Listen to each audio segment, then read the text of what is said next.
Yesus tidak hanya mengajarkan supaya di bumi ini kita menanti datangnya kerajaan Allah, melainkan juga mengantisipasinya, mempersiapkan diri, melakukan ini dan itu yang perlu untuk menyambutnya. Kami tinggal berjauhan dengan kedua anak-anak kami, sejauh timur dari baratnya benua Amerika. Apabila saya dan istri mendengar kabar anak-anak kami akan datang berkunjung pada saat liburan, mereka mengambil cuti dari pekerjaannya, kami merasa gembira dan bersemangat. Kami menghitung hari menantikannya. Namun bukan hanya itu, kami membersihkan rumah, menyiapkan kamar tidur, dan yang pasti, istri saya menyiapkan menu makanan apa saja yang akan dimasaknya. Dan pada waktunya, saya siap mengantarkannya berbelanja bahan-bahan untuk dimasak. Kami mengantisipasi kedatangan itu. Antisipasi bukan hanya menanti, melainkan melakukan tindakan tertentu untuk menyambut yang dinanti, sekaligus sebuah bukti bahwa kita sungguh-sungguh menanti dan berharap sekali. Sekarang, kalau kita sungguh menanti datangnya sorga di bumi ini, apakah antisipasi yang perlu kita lakukan? Melalui doa yang diajarkannya, Yesus memberi petunjuk kepada kita. Antisipasi itu berkenaan dengan, jangan kaget, makanan.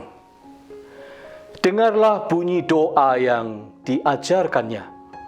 Berikanlah kami pada hari ini makanan kami yang secukupnya.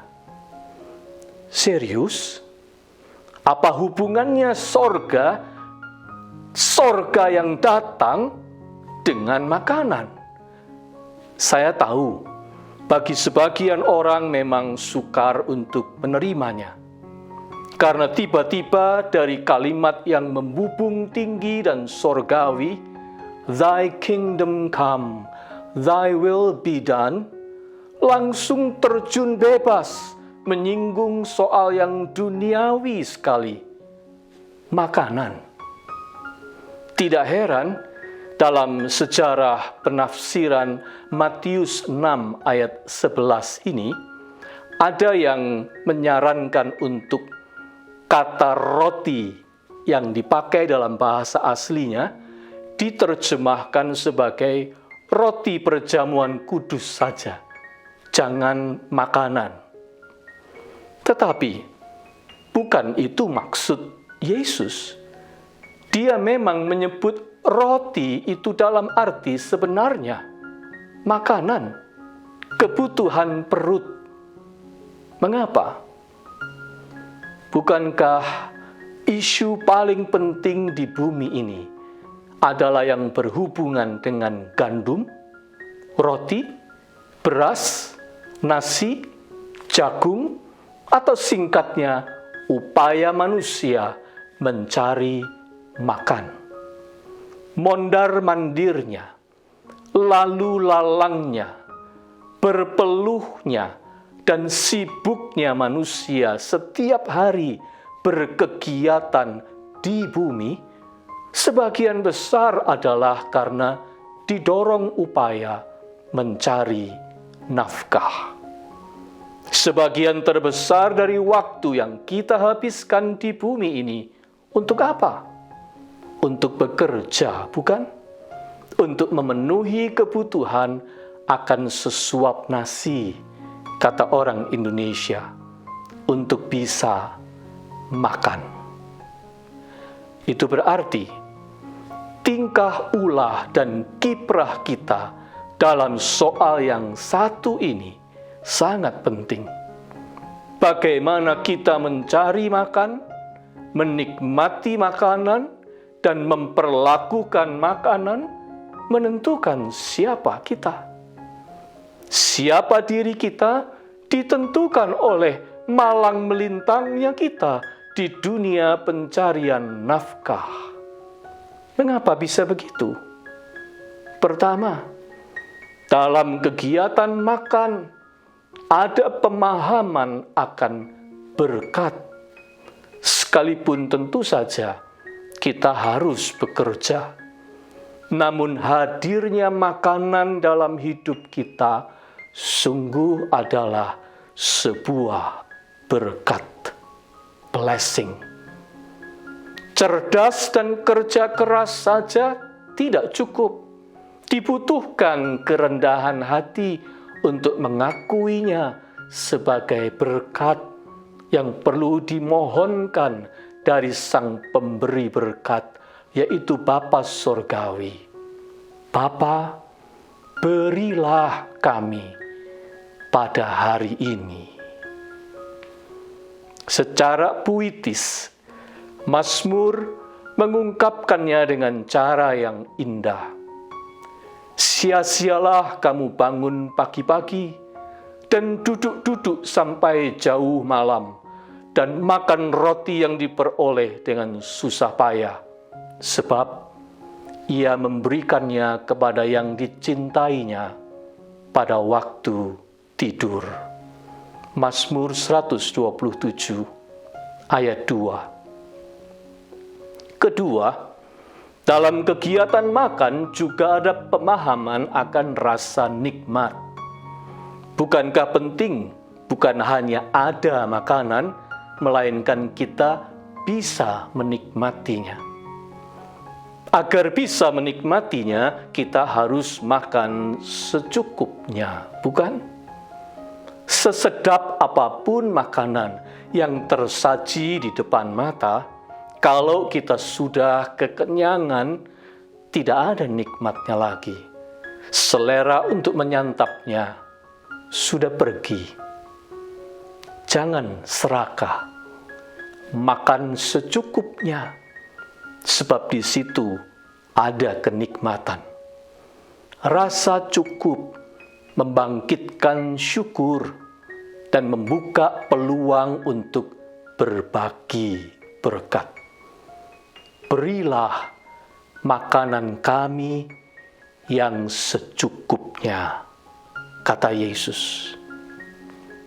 Ketiga, dalam kegiatan makan ada pemahaman akan ikatan dengan para sahabat kehidupan.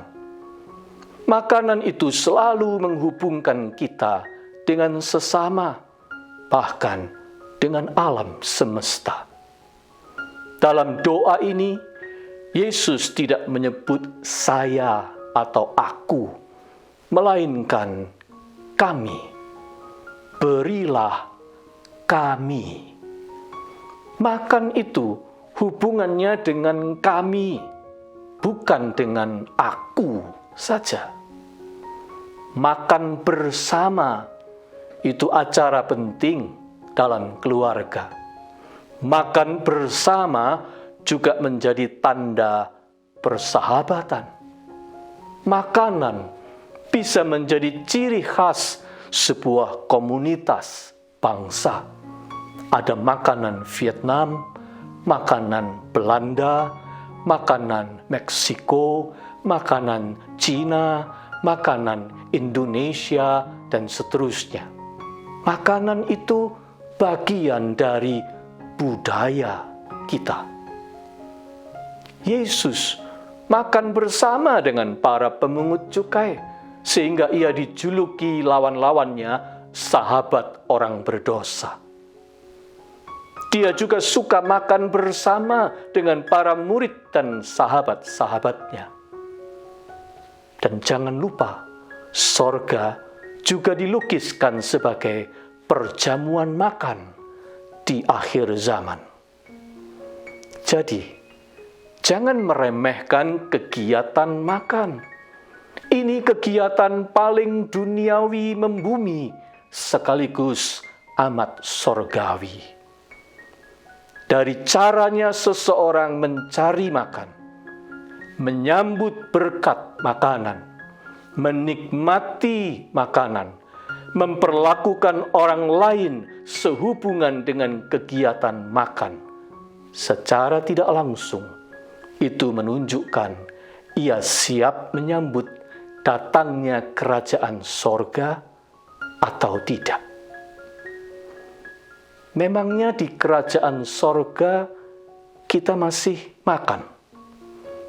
Sepertinya begitu. Tengoklah bagaimana Alkitab mengisahkan Yesus yang bangkit dari kubur dan bertubuh kemuliaan serta siap naik ke sorga, ternyata masih makan bersama dengan murid-muridnya di tepi pantai Tiberias. Bahkan di akhir zaman kelak, dalam kerajaan sorga, berlangsung jamuan makan yang disebut perjamuan kawin anak domba, pesta makan terbesar dan termulia. Ada cerita, konon kabarnya, di sorga kita akan makan dengan menggunakan sumpit atau chopstick. Hanya sumpit itu berukuran panjang sekali, tidak seperti yang kita kenal di bumi.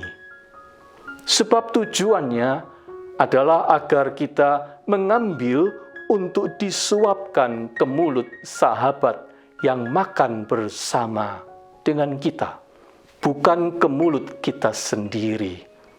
Jadi, yang terjadi ialah saling menyuapi dalam kasih. Itulah perjamuan makan di sorga. Perjamuan orang-orang yang saling mengasihi. Pesan dari cerita ini adalah, siapa yang di bumi ini sudah biasa tidak egois dan serakah dalam hal makanan dan mencari makan, sudah biasa saling memperhatikan, memberi, melayani, dan berbagi makanan, ia adalah orang yang betul-betul mengantisipasi datangnya kerajaan sorga. Tepat seperti yang diajarkan Yesus kepada kita, bukan?